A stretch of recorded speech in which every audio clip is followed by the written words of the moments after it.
Lambang Kepalang Merahan. Lambang adalah tanda atau simbol yang mempunyai makna dan fungsi. Begitu juga lambang palang merah. Tahukah kamu mengapa lambang palang merah bisa seperti itu? Yuk kita simak videonya. Pertengahan abad ke-18, Kesatuan Medis Militer belum memiliki lambang yang sama. Mereka seringkali menjadi sasaran penyerangan pihak lawan di medan perang. Tahun 1864, konferensi diplomatik di Jenewa, Swiss, mengadopsi lambang palang merah dengan latar belakang putih sebagai lambang pembeda bagi Kesatuan Medis Militer. Lambang ini untuk merefleksikan kenetralan dan menjamin perlindungan terhadap kesatuan tersebut. Tahun 1876, Kerajaan Ottoman Turki menggunakan lambang bulan sabit merah sebagai pengganti lambang palang merah.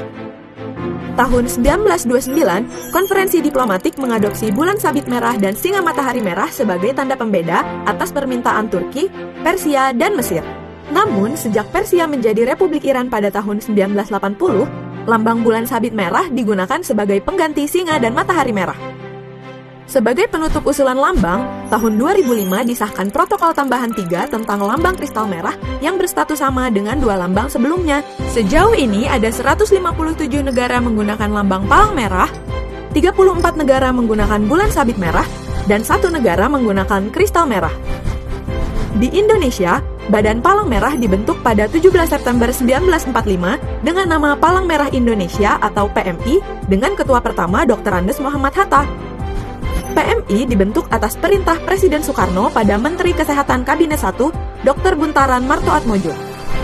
PMI diakui secara internasional oleh ICRC dan IFRC pada tahun 1950. Saat ini, PMI diperkuat legalitasnya sebagai satu-satunya perhimpunan nasional di Indonesia melalui Undang-Undang Nomor 1 Tahun 2018 tentang Kepalang Merahan, yang juga menegaskan bahwa Indonesia resmi memilih lambang palang merah yang digunakan oleh Satuan Kesehatan TNI dan PMI. Sesuai dengan undang-undang tersebut, lambang palang merah berfungsi sebagai tanda pelindung dan tanda pengenal, serta lambang PMI yang digunakan hanya oleh Perhimpunan Nasional PMI. Tanda pelindung digunakan saat konflik bersenjata oleh Satuan Kesehatan TNI.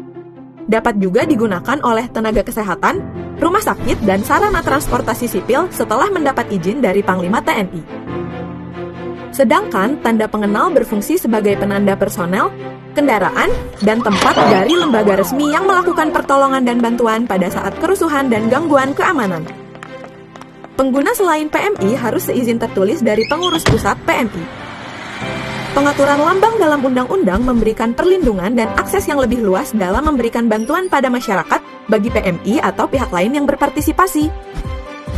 Penyalahgunaan lambang palang merah oleh individu, kelompok, lembaga, organisasi, dan korporasi untuk mencari keuntungan dapat dikenakan sanksi penjara maksimal 10 tahun dan denda pidana maksimal 10 miliar rupiah. Undang-undang Kepalang Merahan ini tidak melarang atau membatasi masyarakat dalam melakukan kegiatan kemanusiaan. Undang-undang ini khusus untuk mengatur penyelenggaraan Kepalang Merahan yang dilakukan oleh PMI bersama masyarakat.